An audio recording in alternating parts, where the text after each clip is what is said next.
মুসলিমদের গা যারা পড়া দিয়ে উঠেছে, তারা বহু চেষ্টা করতেছে মুসলমানদের এই একটি প্ল্যাটফর্ম, যেখানে একজন বড় আলেম, একজন কৃষক, একজন দিনী মজদুর, যে কোনো স্তরের মানুষ কাঁধে কাঁধ মিলিয়ে দিনের কাজ করতে থাকে।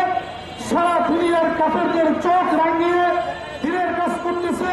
তা দেখে মানুষ কাফেরদের এখন আর গা জড়া পড়া হয়ে উঠছে।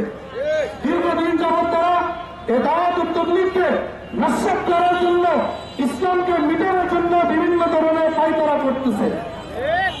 রাসূলুল্লাহ সাল্লাল্লাহু আলাইহি ইসলামের যুগে যেরকম কাফেরদের পাশাপাশি নামদারি মুসলমান মুনাফিক ছিল, ঠিক দাওয়াত ও তাবলীগের মধ্যে এক ধরনের মুনাফিক আবির্ভাব ঘটেছে, যারা তাবলীগের মতো একসাথে থাকে খায়, কিন্তু এক সময় দেখা গেল যে তারা তাবলীগের বিপক্ষে কাজ করতেছে।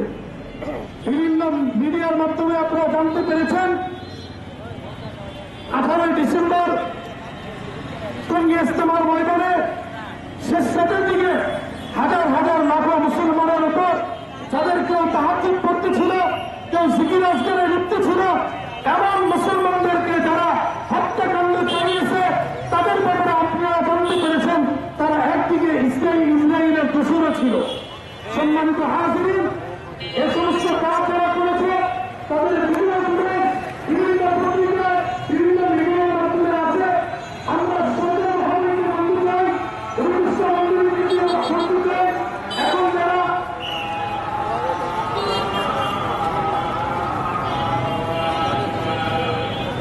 টঙ্গীর ইজতেমার ময়দানে গভীর রাতে ঘুমন্ত ও নামাজরত নিরস্ত্র তাবলিগ সাথীর উপর খুনি সাতপন্থীদের সন্ত্রাসীদের সহস্র হামলা নিন্দা ও প্রতিবাদে বিক্ষোভ সমাবেশ ও মিছিল।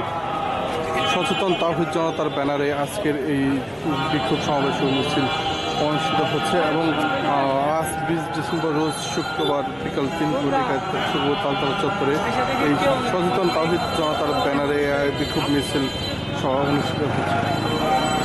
এর মধ্যে অনেক বক্তা কিন্তু বক্তব্য রেখেছেন। আমরা কিন্তু আপনাদের সরাসরি আজকের এই ভিডিওটি আপনারা টাঙ্গাইল নিউজ লাইভে কিন্তু আপনারা দেখতে পাচ্ছেন। এখন নামাজের বিরতির জন্য সবাই নামাজ যাচ্ছেন।